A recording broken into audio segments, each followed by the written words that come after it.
Morning, guys. We're here. It's day 2 of truLondon. It's track 2 on our second day, and we are here with all these wonderful people to talk in recruitment. And I'm joined by Shane McCusker from Intelligent Software, who's going to lead the track for us today. So thank you, Shane. I'm going to pass over to you to do the opening remarks. Okay, thank you. First of all, I've been dropped into this. Martin Lee was supposed to be here. Martin's not well today, so apologies for Martin. I'm not too sure where to start, really, except we were talking to Lee here earlier on. I was just interested in the concept of social recruiting and what you were interested in doing here. And some of the stuff you were talking about was looking at how to find candidates in an IT environment and how to recruit more effectively. Correct. And at the moment in time, you're recruiting through searching on LinkedIn? Yeah, or? Just solely through LinkedIn. But I'm interested in learning more, obviously, about how you actually use Facebook and Twitter, obviously, to get, attract those candidates and actually be able to approach them, like the passive candidates. Yeah, the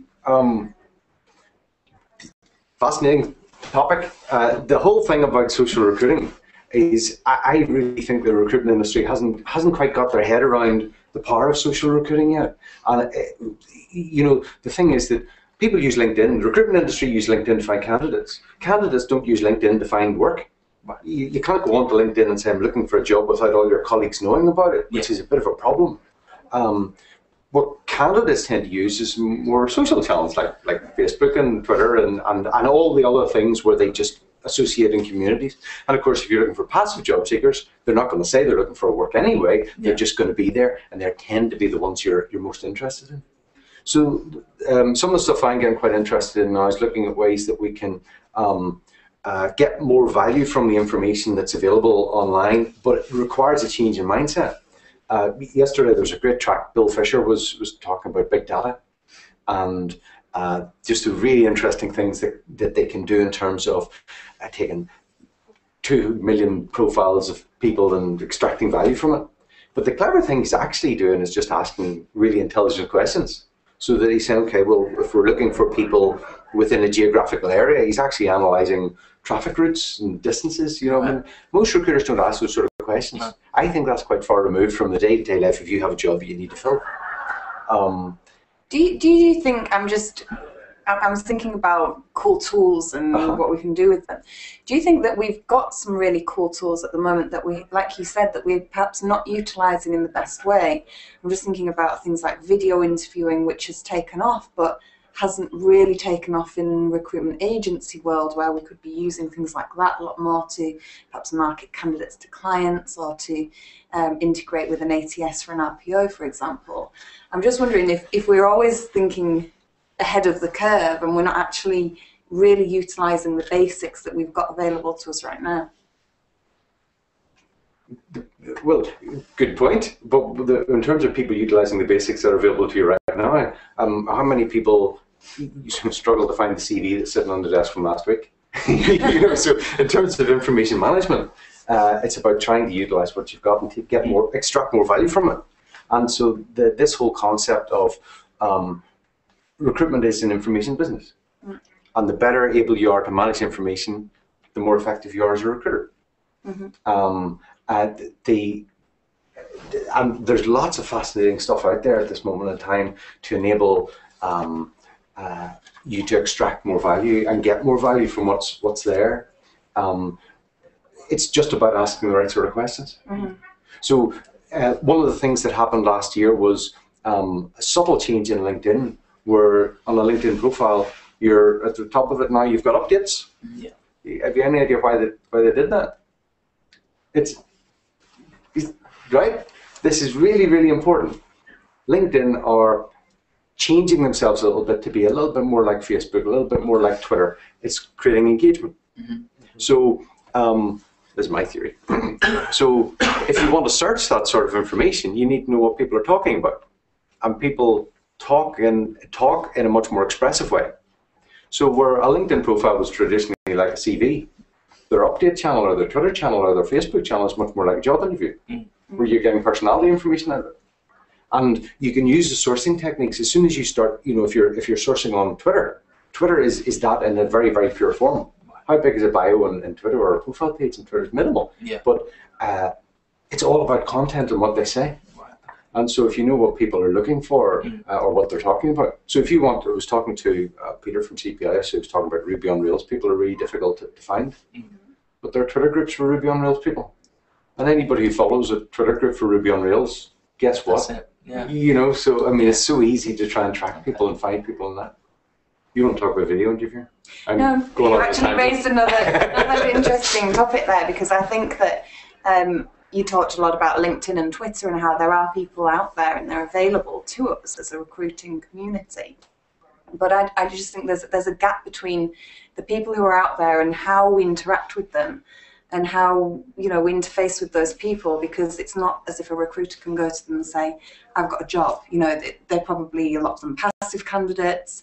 So how do you think we can bridge that gap between the groups that we've got, the recruiting community, and how to kind of build up that network or a community, a talent pool community? Am I doing all the talking? Guys, jump in. Anybody jump in, yeah. Does anyone have an experience of how they do it currently or what works for them? Not really. We don't really use it, do we? We're just pretty much LinkedIn job board. Kind of exhaust one, go to the other. Exhaust that, go to the other. I suspect you do, but you just do it in a way that you're flattering yourself. You don't even think about it. Because I suspect when you're talking to somebody, you'll find, do you know anybody else? Oh, definitely. Yeah, all the time, automatically. But I mean, whenever you're talking about community building, that's really what you're talking about. You're just talking about making friends with people and trying to extract more information from them. Yeah. You know, the whole social recruiting thing. I mean, you can use it for doing just what you suggested, which is about broadcasting jobs. You can tweet your jobs, and it's like going to a party and saying, right, I'm a recruiter, I'm going around telling everybody what you do. You'd be a particularly boring guest at the party, but everybody will know you're a recruiter. Yeah. And if one of those people is looking for a job, they'll talk to you. Yeah. You know, so I mean, it's a bit, but then whenever you develop on from that, you say, okay, well, you can also use social from a sourcing point of view, and so you're not broadcasting, you're listening, and you're just following other people's streams of conversation, and then the final and the third thing you can do is actually engagement, actually having conversations with people.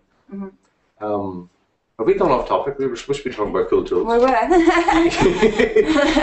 But no, I think it's all very relevant, because for me, we've started talking about cool tools, but actually what you're saying, and seems to be a lot of people are nodding, is that you have to get that information piece right first before you can kind of develop the cool tools that interact with that.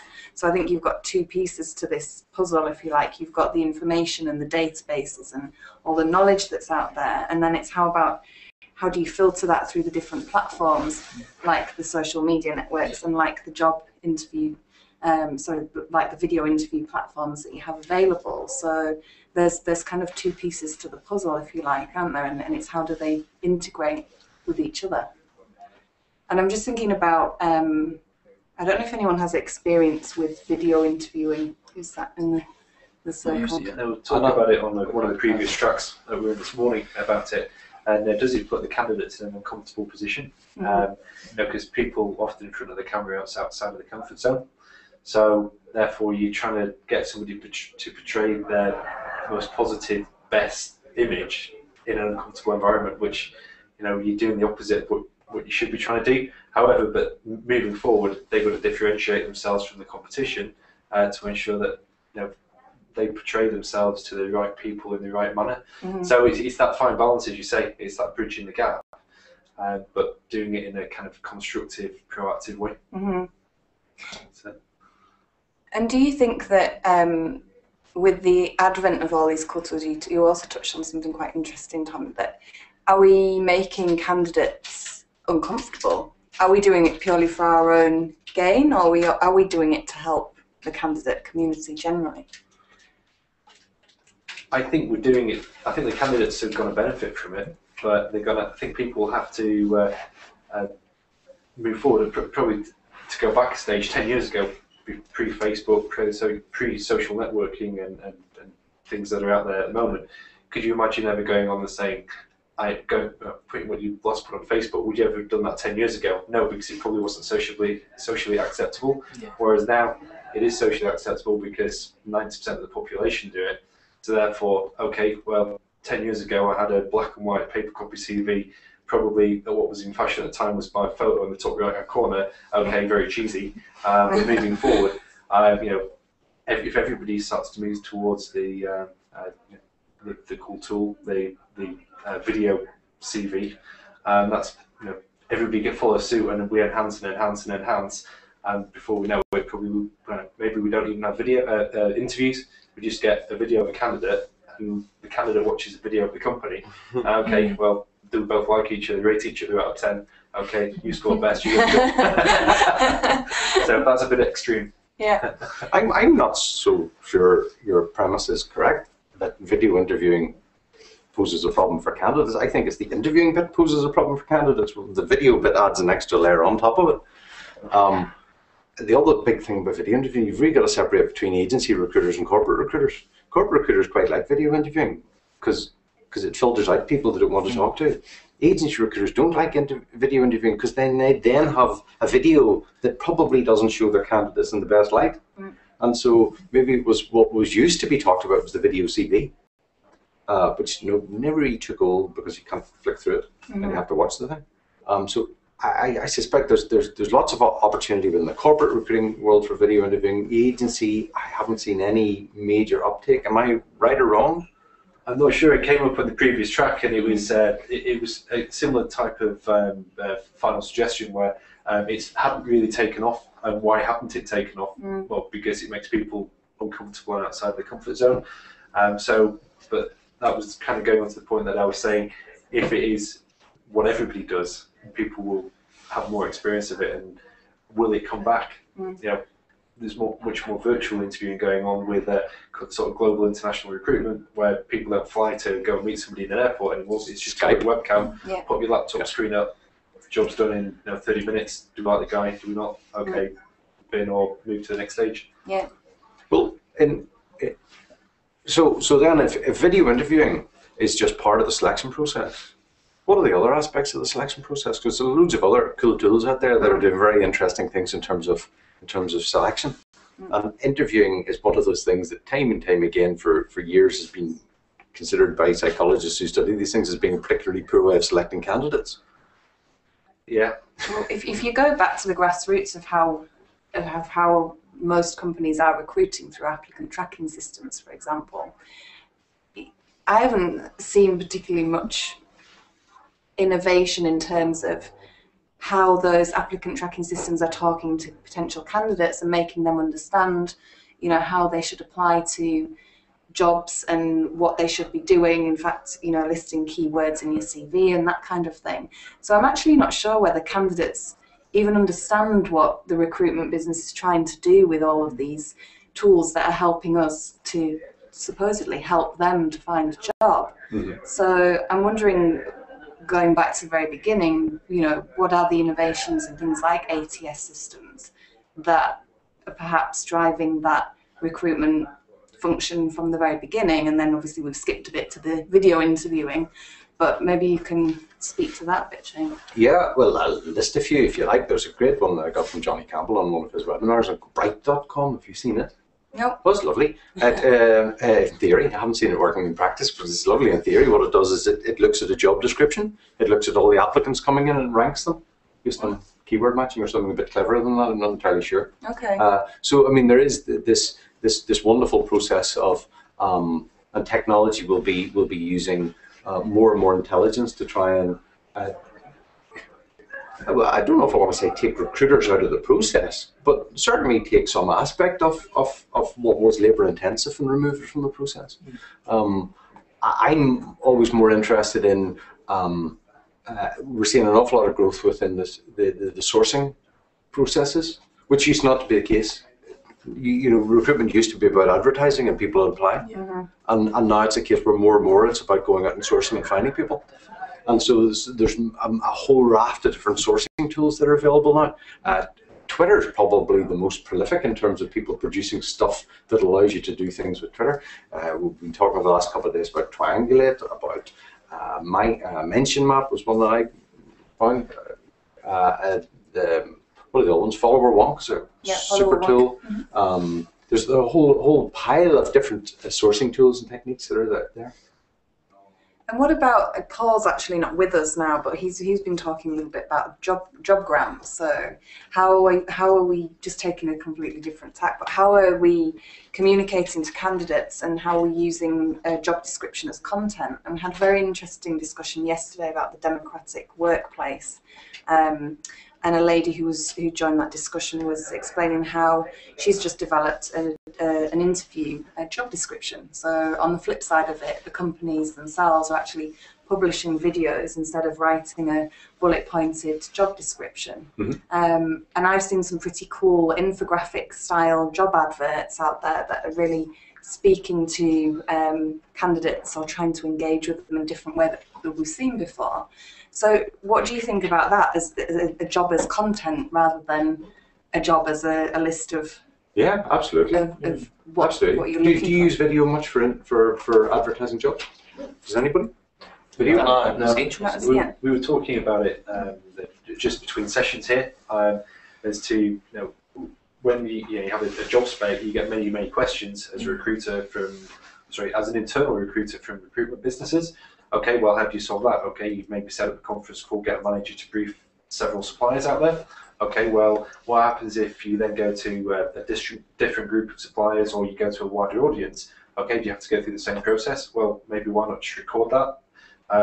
Send anybody or send it out on YouTube or something to the equivalent, and say, anybody who wants to see it, and rather than repeating, you can send it out to a much larger audience, and whether it be a 2, 3, 4, 5 minute job description video. What do you call it, Lauren? Yeah, an infographic or a jobgram or this. It's brilliant. It's brilliant for a couple of reasons. One, YouTube is the second largest search engine there is, as far as I know. Maybe Bing will confirm that. But the thing is, if you search for IT jobs, how many pages in Google do you get? Go to YouTube, how many videos do you get for IT jobs? It's a tiny fraction, so it's much easier to stand above the crowd. Also, from a social sharing point of view, it's really good. I run a group on LinkedIn, and there was somebody put a post up. I'll name check it, and this is the power of referral. It was Oracle in South Africa, and they put a picture up saying, "We've got a really cool office. Would you like to work here?" And attach a job description, and they put it on Pinterest and shared it, and that's all they did. It could have been a video, it could have been a photograph. That's all they had to do. They're just looking for content to differentiate themselves. But the big thing I think about video and for video jobs is about not getting people to apply. If you can create so much more brand personality in a video than you can in a written job applicant, and people will look at the video and say, "No, I don't really want to work there," and they don't waste your time. And that's really how powerful it is. It doesn't even need to be a good video. If anybody watches my YouTube challenge to see just how poor quality videos can actually be and generate reasonable traction, I was trying to recruit somebody and just did an iPad just talking, just describing the sort of person I wanted, and you're working with me, and this is what I'm looking for, and put it up. And it didn't have an awful lot of views, but one of the guy that I hired for it had watched the video. Okay. Yeah.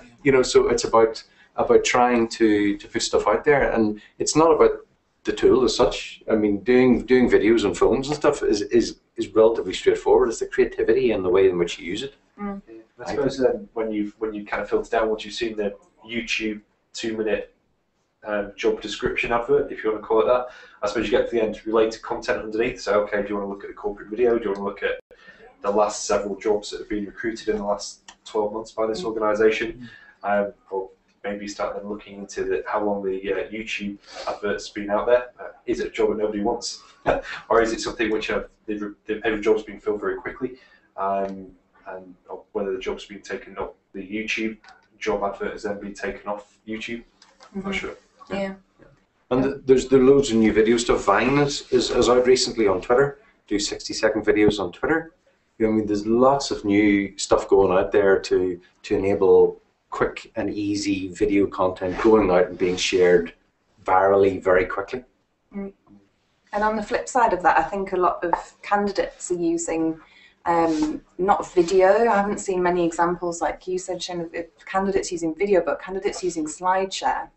to build out their CVs. There was a very cool example of this, an Irish guy who actually did this, who was looking for a job.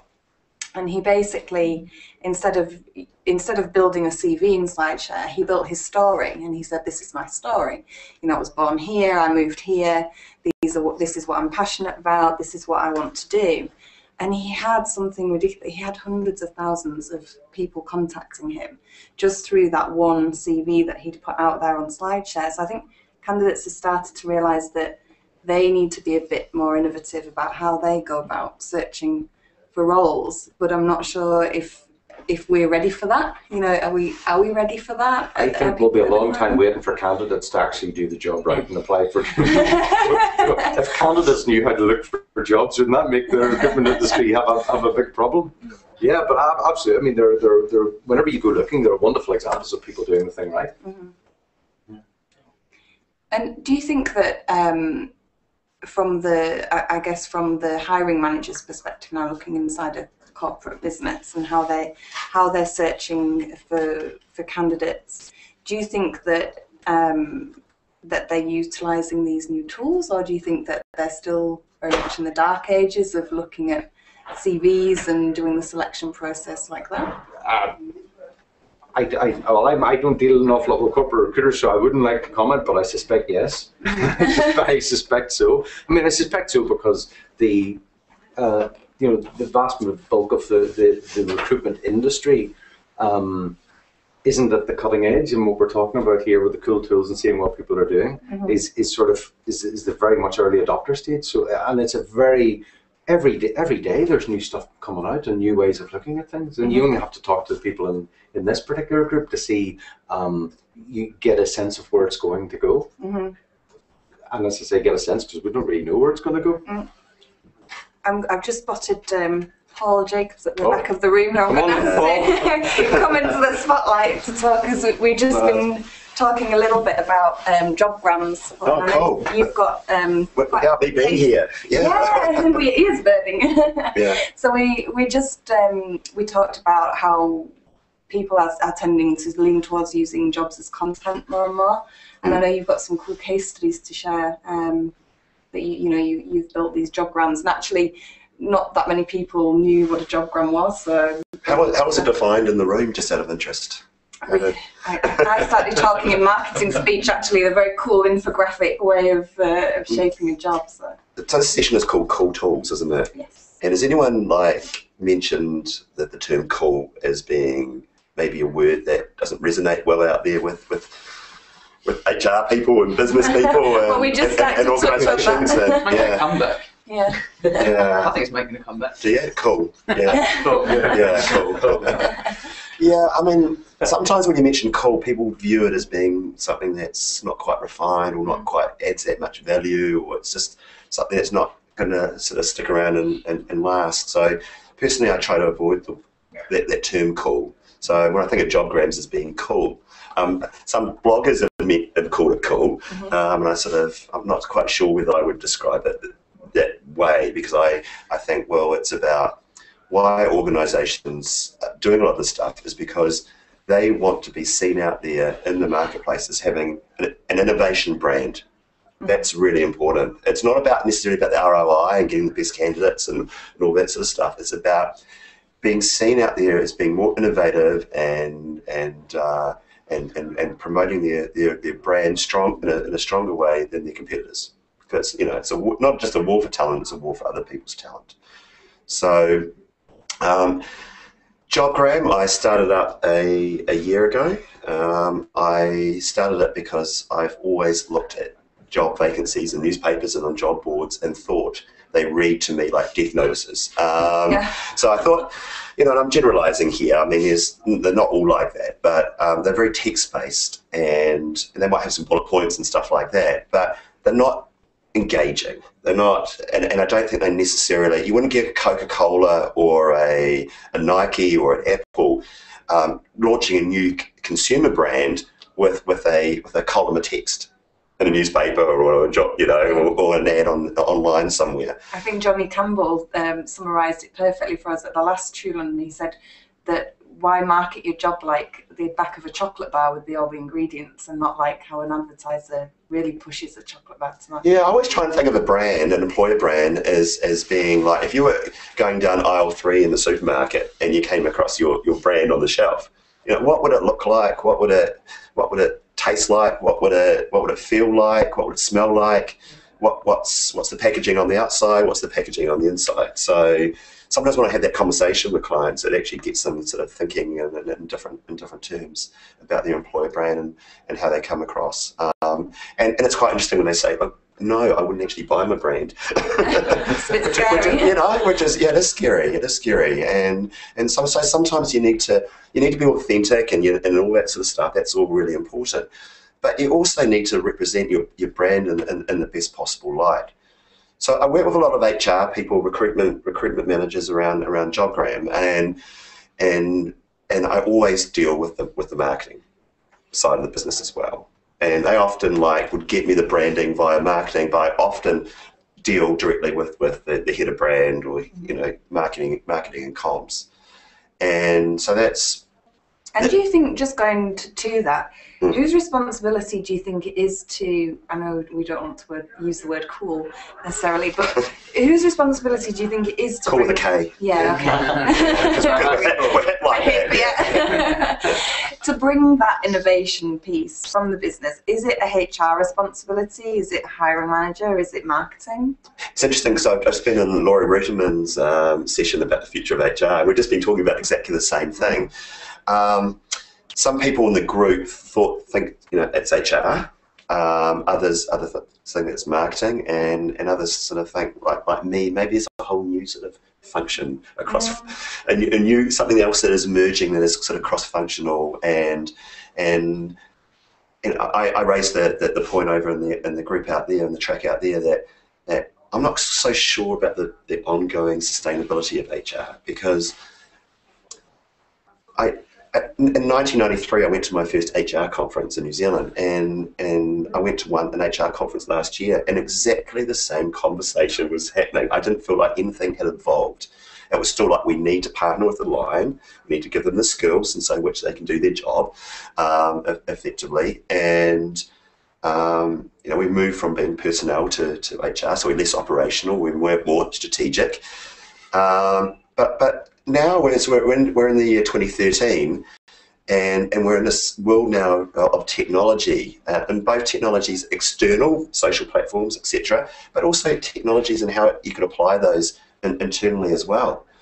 And I think that has enormous impacts upon how we structure work, our organisations. I think HR need to be champions of a lot of these sort of enterprise technologies, social technologies, and how they impact internally. And I don't think that conversation is really happening on the whole. We just just before you went to the room, but sorry to rehash stuff. No, it's good to reaffirm that you've been talking about it outside of the room as well. You're making quite a bold statement there to say HR is unsustainable. Is that? How do you see HR transforming itself? It will be always the employment relations side. That side will always need to be there. It's that sort of the negotiations with the unions, with employees. It's the remuneration side will need to be there as well. Elements of this, I think, could be outsourced. But I think I'm of the personal belief that I think the line needs to do more HR stuff.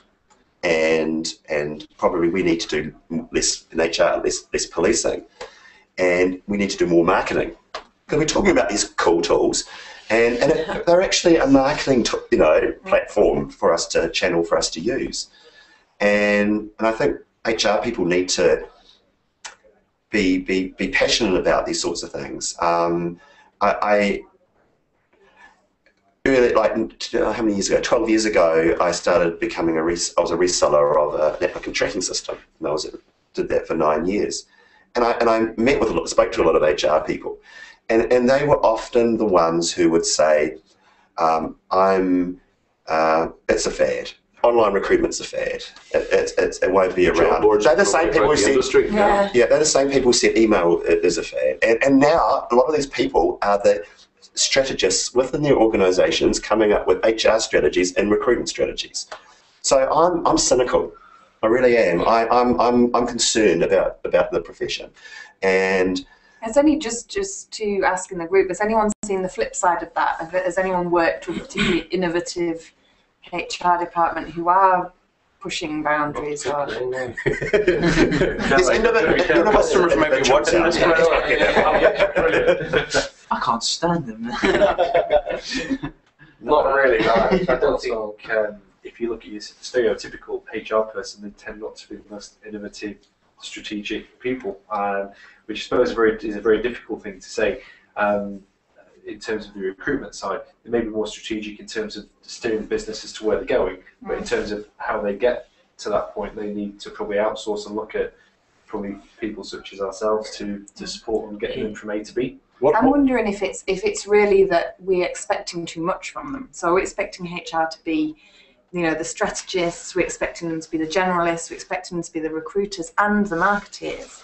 And like you said, is that not the development of a new function? They need to be capable and they need to be passionate about it, and I think a lot of them are falling down on both of those areas.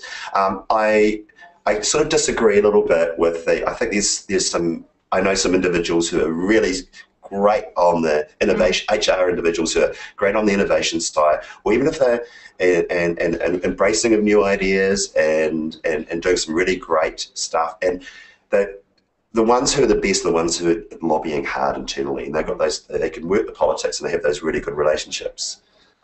And even if they're not strong on those areas, they know that they need to be, and I think that's good. But have they got a relentless desire to win in this space? I'm not so sure. Yeah. All of them, I'm generalising, but yeah, and I think I don't want to kind of sound negative from HR front and say not particularly strategic. I think it's probably more the fact that they would love to be able to do that and take one day a week out of their operational job and say, okay, well, we're going to look at innovation strategy, how we're going to get to B. But they go in, they've got an inbox full. Okay, this is business critical. That's business critical. Oh, it's 6 o'clock at night. I've still got 100 emails to get through. They never actually get there. Definitely. So you got to somehow step away, have the away days, the conferencey type things to allow people to really take it to that next level.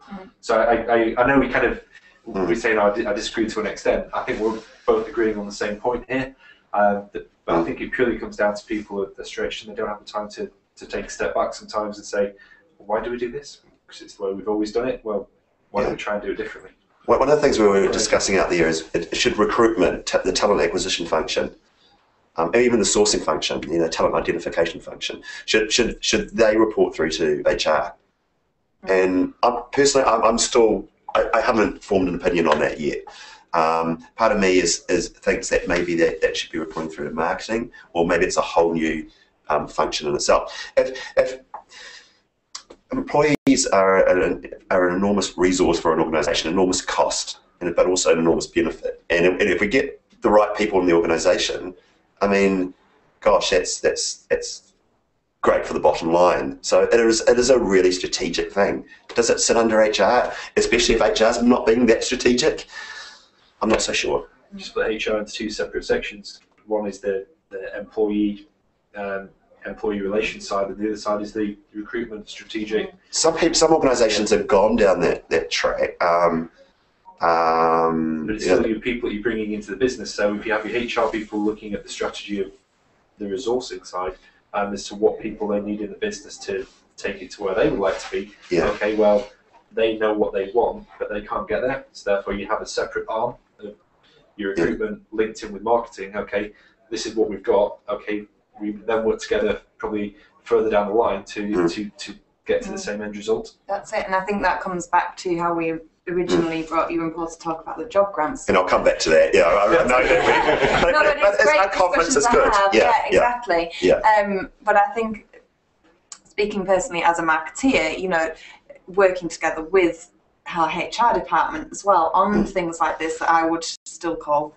cool, maybe with a K. Yeah.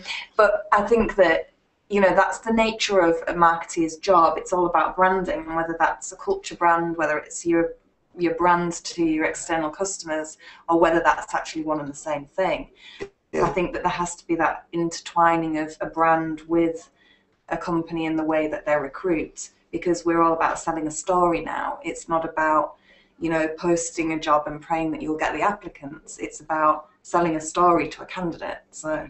And I don't think we should make the assumption that marketing people are more savvy about social media and about the future as well, because a lot of them aren't. And I don't think they necessarily always have the passion or the capability either. So I think it's just about having those sorts of conversations internally and being innovative about it and saying, how can we do this in a way that, and do the old, you know, it's test practice that Bill Borman uses that term, you know, try just different things, like just pilot some different approaches and see what works, and you haven't necessarily got that much to lose if it's a calculated risk. So you can, I just think that we're sort of often in a space that, hey, this is what HR should look like, but let's just blow that up and think, how can we redesign that with maybe the candidate or the employee or in mind? Maybe we'd be doing it in this old way of this is how we think stuff should be done. This is how things should be split, and maybe there shouldn't be an employment relations function. Maybe there needs to be. I don't know. But you just need to start exploring and having those sorts of discussions. To what extent do you think recruitment it should be done by a corporate, or should it be done by an agency? Where do you think that battle's going to play out? I've got agency and corporate friends. Okay. I think a lot employers and RPOs, you know, who are working within organisations, they're immersed in the brand. Often, most times, they have those sorts of discussions. They're dealing with the recruitment advertising agencies and other advertising agencies. I think in some ways they are. I still think there's a role for agencies, especially hard to find type people.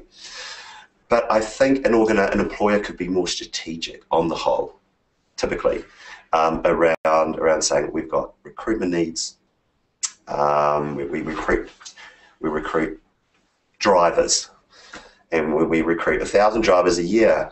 A lot of organisations are getting agencies to recruit those on a piecemeal basis. So I think an organisation could use that spend that they'll give to an agency and invest it into branding, and invest it into how can we be clever about attracting these drivers. Yeah. And you could potentially have that conversation with an agency, and some companies do. But sometimes the discussion comes around to I haven't got the time or the resource inside the organisation, so it goes out to an agency. And sometimes that's a fair argument. I think that's pretty damning for the agency recruiters, given the fact we're now surrounded by agency recruiters in this room.